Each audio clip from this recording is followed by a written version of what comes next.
Tim Ryan and Glenn Moray. Welcome back, everybody. I'm Eric Lasser sitting in for Tim Ryan. The Dallas Stars made a valiant effort, but didn't come up with the cup last night or even a win towards the cup. Yeah. Against the Buffalo Sabres. Couldn't quite pull it out. Big disappointment. We lost, of course, 2-1 to tie up the Stanley Cup Finals now. And let's take a look. The Stars arriving last night to a hero's welcome of sorts. Dozens of fans turned out to cheer on their team early morning hours, hoping to wish them well and letting them know that, yes, they still have our support. Let's take a look at the action. Sabres got on the board first when Jeff Sanderson faked out and then shot past Eddie Belfour, totally unassisted. But the Stars quickly tied the game just a couple of minutes later when Lettinen scores on a Dallas power play. Sabres scored again, though, in the second period. And then they held Dallas to that 2-1 finish, and that was the big disappointment. Of course, for more now on what the Stars need to accomplish, we are joined by Bob Sturm, the Sturminator. Welcome. Good morning. The Sturminator's here from the ticket. Yes. How are doing? you? Very well. You watched the whole game last night? Absolutely. And still managed to wake up and come in? Yeah, piece of cake. That in itself is an accomplishment. We're also tired and bummed out, aren't we? Gosh. Yeah, but it's a fun time of year, but obviously after a loss, you're like, why did I stay up so late? It's the third period that was so disappointing. We played so well and still couldn't score. Yeah, you know, and that's the great part about both these teams is their defense is their strong point. So you get ahead, and then you spend the entire third period trying to find a way against that defense. And Saturday we saw that with Dallas's defense. Well, last night we saw it with Buffalo's defense, where they can kind of line them up at the blue line and make it difficult for the Stars to get anything going. But they did outshoot them 13-2. Just couldn't get past Hasek. Yeah. Yeah.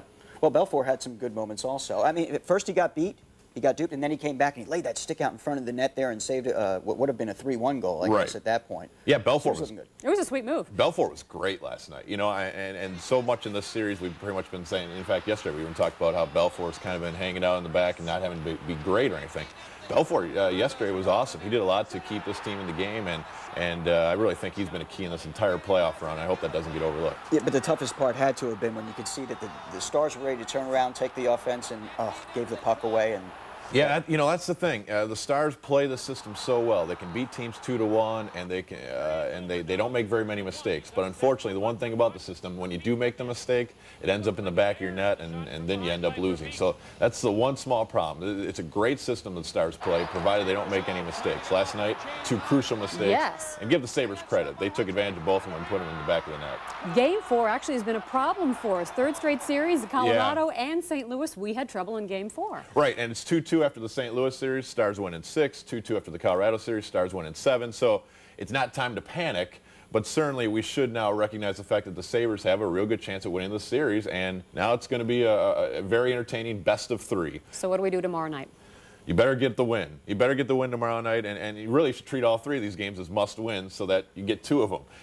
The Stars don't play great unless they're feeling desperate, like their backs are against the wall. Was that the problem last night? Sabres did feel desperate. We didn't have maybe the fire in our belly. Well, I thought the Stars played hard, but for whatever reason, they play best when they have no choice but to win. Right. And when they have a chance to win a game that would be real nice to get, that's when they don't always win it. And it's weird. The good news is when they have to get a win, they do. So look for them to play well tomorrow night. Because we have to. Yeah, it's time to win. guess who's on the phone right now with us? I have no idea. Mr. Mike Ducey. Oh, is he? Sports Director Mike Ducey. Good morning, Mike. Can you hear us? Right now, joining in the conversation. Hi, Mike. Good morning, Eric. How you doing? Can you hear what we're talking about? What are your thoughts? Bob Sturm Show. How you doing? How you doing there, Bob? Oh, I'm Bob doing very can't well. hear I'm you. sorry. That's okay. I will relay all messages from Mr. Ducey to Bob. Go ahead, Mike. We're talking about how it's a must-win tomorrow night. Well, Bob makes a good point. I mean, the Stars' defense has led the way throughout the entire year, and I think it's kind of interesting and ironic that in last night's game, it was a couple of defensive mistakes that opened the door for Buffalo, with Chambers and Ludwig making mistakes that led to, relatively easy Sabres goals. I mean, Sanderson made a great move on Belfour on the first goal, but both goals were set up by defensive mistakes by Dallas, and as Bob said, the Dallas system is such that they're not going to be a real explosive team offensively most of the time, and they're going to score. Their goal is to score, if you will. Their goal is to score 3 goals in a game and hope that that's enough. And they couldn't get that done last night, and Hasek was just good enough to limit the Dallas offense, and so 2-1 was the final. But a couple of offensive or defensive mistakes, I should say, and that was enough for Buffalo to score the 2 goals, and that's all it took last night. Hey, Mike, the guys got home this morning or last night. We saw the videotape of them arriving back at Valley Ranch. Both of these teams have decent records on the road. How much of an advantage is it really going to be Game 5 here at home? I think you're right. The Stars had been a good road team. Buffalo had been a very good home team in the playoffs, and still are. The Stars are the only team to have beaten them in the playoffs. I guess Buffalo is like 8-1 at home now, but it's always an advantage to be at home in the playoffs, and the Stanley Cup Finals are no exception. It's a 2-2 series now. It's a best of 3 for the Stanley Cup, and potentially two of the three are at home for the Stars. So they'll take that. They'd rather be at home in 2 of the 3 than not, that's for sure. How much of a factor do we think that missing Brett Hull was last night, Michael?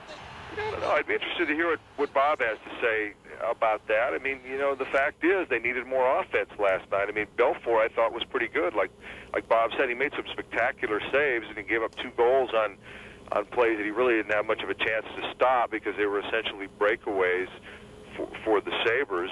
And Dallas needed more offense. Modano set up a let-in goal, but Modano hasn't scored a goal in a while, so.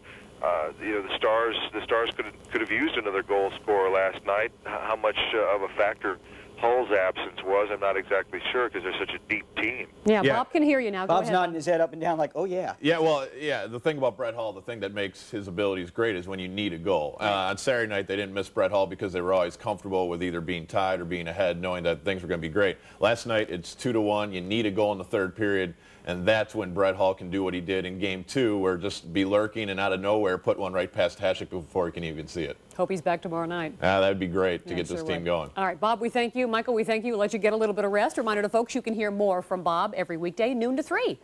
Bob and Dan Show, ticket 13:10 a.m. weekdays from noon to 3, as Julia said. And Stars, of course, have 2 games left now to win before they are crowned champions. that is correct, but preparations are already underway at Dallas Printing Company for World Championship T-shirts. Brandon Todd live this morning with a preview. Hey,